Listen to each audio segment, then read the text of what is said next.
Hello there, I'm outside of the house here. I'm across the street, kind of showing you the creek view down there. You can see there's a little water running in it, and then all these really big cottonwood or elm trees out this way. This section here is actually never going to be built on because it says, well, I can't say never, but it says visitor parking, so I presume at no point in the foreseeable future. And then we turn around, we'll see the house here. It's got a nice approach to it. That's my car. Nice level driveway, very easy. 2-car garage. You'd ask me about the dents. Let me get close. You see a couple down there at about bumper height, I'm guessing. And then one over here. Bumper height. Now the person who lives here has the house really, cutely decorated, so that helps for sure. Nice ponderosa pine, that's a native pine. And then behind it you can see a blue spruce, which is the neighbor's non-native pine. This is one of the side yards. That little walkway leads to the laundry room. And then to the backyard back there. Come up to the deck. We have 6 steps up to the main home. Nicely covered here.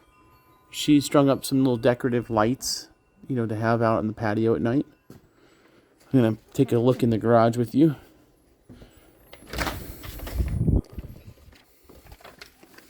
So, you see that get my finger out here, the posts and the beams are painted, which leads me to believe that this was a carport. And then that newer lumber, which is the new 2x4s and the new plywood, was added in at some point later. I'm thinking relatively recently because it looks fairly fresh. It looks like when it was a carport, they had a little storage room in the carport here. And because it's now a garage, they didn't need the storage room, so they took part of it down. You have a garage door opener. There's the button for it. It's a new one, too.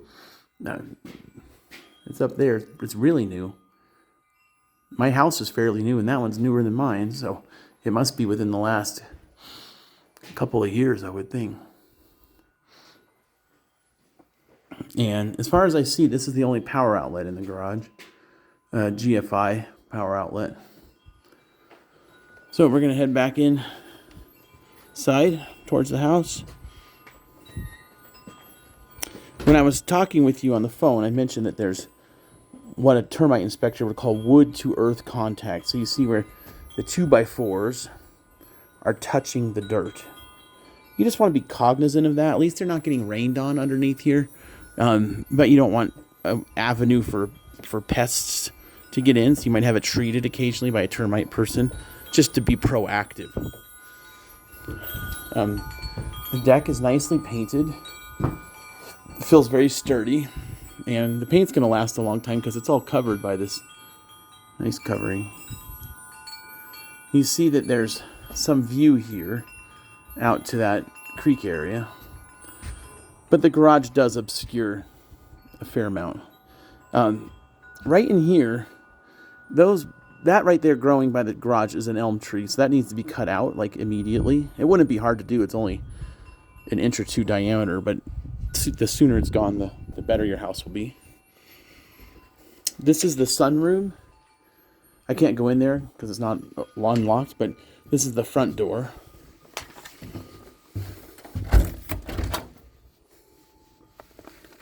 Here we are.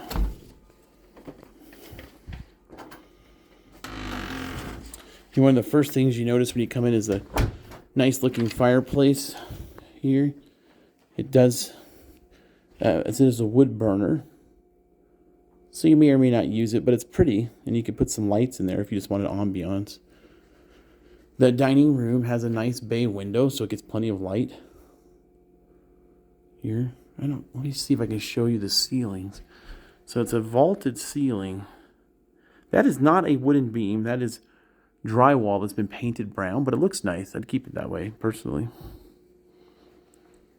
Oh, and you wanted to look at the curtains, so let me show you this one because it's easy to reach. They're very nice, by Bali, throughout the home. You pull them down by hand, and they do have the double honeycomb for a little better insulating effect. They look quite new and hardly used. I mean, the woman who lives here is very easy on the home. And maybe it's a man, but I think it's a woman. A good size living room. They've got several chairs, the sofa, and it doesn't feel cramped at all. Large TV, so you could accommodate a fair amount of furniture in here, for considering it's not a big house. Kitchen here to the right. It's very attractive. It's not new in that the cabinets, I'm 99% sure, are the original cabinets, just painted with new hinges and new handles, new hardware. And the countertops are a laminate countertop that have had like an epoxy coating on them to look like quartz. They're very nice. They're in good shape, but it's not quartz, so they're very nice looking, but not as nice as if they were actual quartz. The range is newer, and here's the microwave. I mean, for me, it's easy to reach, but I'm 6 feet tall, so it may be a little harder for somebody of a shorter stature. They have a stainless steel sink with a nice gooseneck faucet.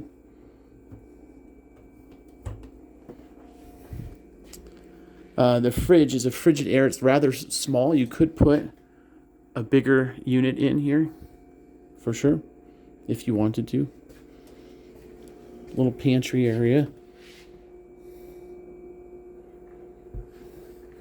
The dishwasher is also GE. The dishwasher appears to be older than the range and the fridge.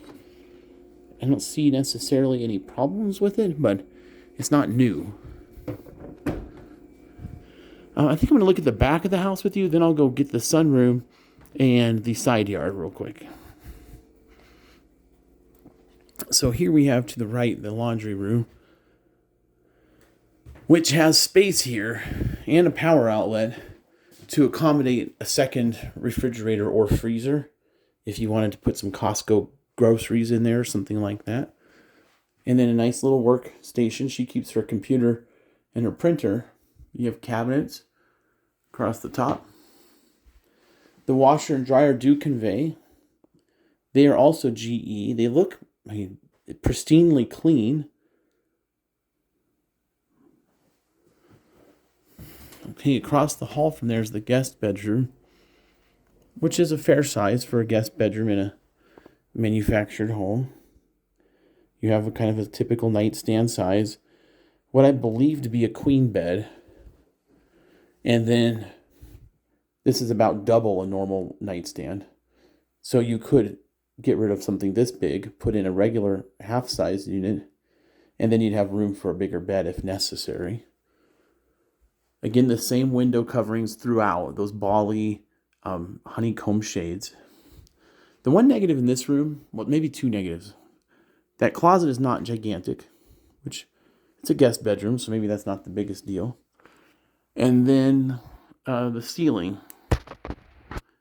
The ceiling is popcorn, so that might not be ideal. But it doesn't look bad. You don't really notice.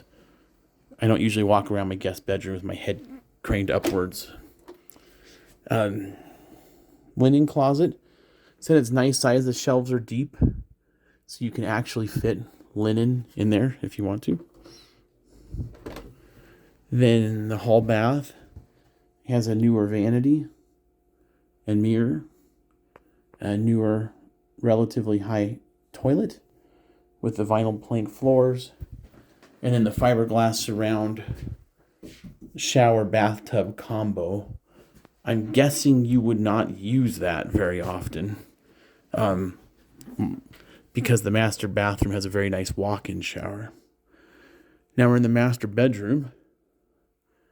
A couple of options. You could put beds along this wall where her dresser is, facing inward, or she has her bed on the opposite wall.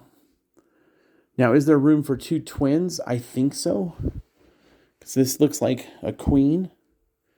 And then she has a fairly good sized table here. And then this bookcase and some more space. So I think it could be done. Whether or not you would like the way it was done may be a different question. But, rolling closet doors. So that whole length of that wall is closet. And then in addition, you have this walk-in closet here, which, as I said when we spoke, is not fully utilized. It doesn't have the built-in shelves that you might expect. That'd be an easy thing to fix. You could have a handyman put in more hanging rods, and voila, you can put more clothes in there. And then the master bath is very nicely appointed. Again, with the newer toilet. A new vanity. Very attractive. The medicine cabinet is in the mirrors. Like, you would push on it and it pops open. Kind of an up-close picture of the new windows throughout. And then they did a really nice job in the shower with the tile surround. Glass doors. Lots of shelves to put your shampoos and things. She has a little teak stool in there, which might be nice to have something like that to sit on. And then kind of a pretty little tile pattern on the flooring. So that's the inside of the home. I'm going to head over towards the sunroom again real quick.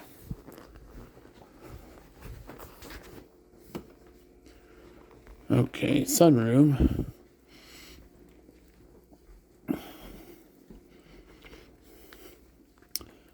Wall of windows. They have the shades down. Probably to keep the morning sun out. Also, that just faces the neighbor's house. So, not really a view there. You've got the slider to the front. Hot and cold air outlet.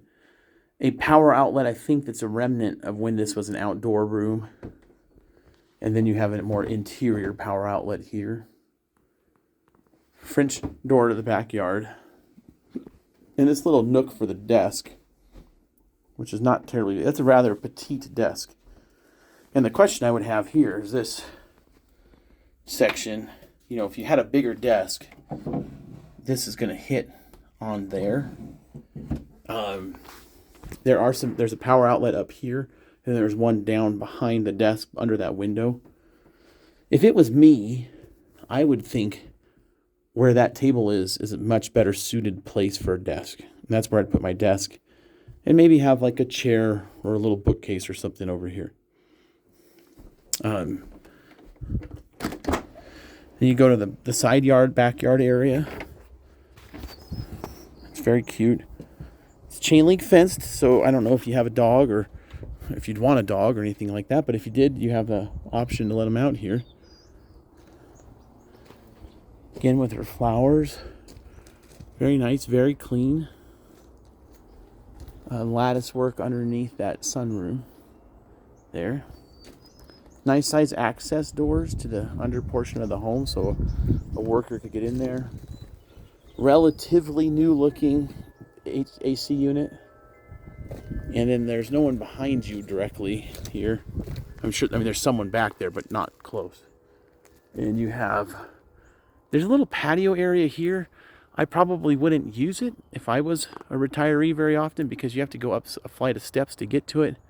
And I could just imagine it leading to someone getting hurt, possibly. But it's a cute, quiet little natural looking area with some oak trees back here. And that's the whole tour. If you have any other questions, give me a call. I look forward to talking with you. Bye.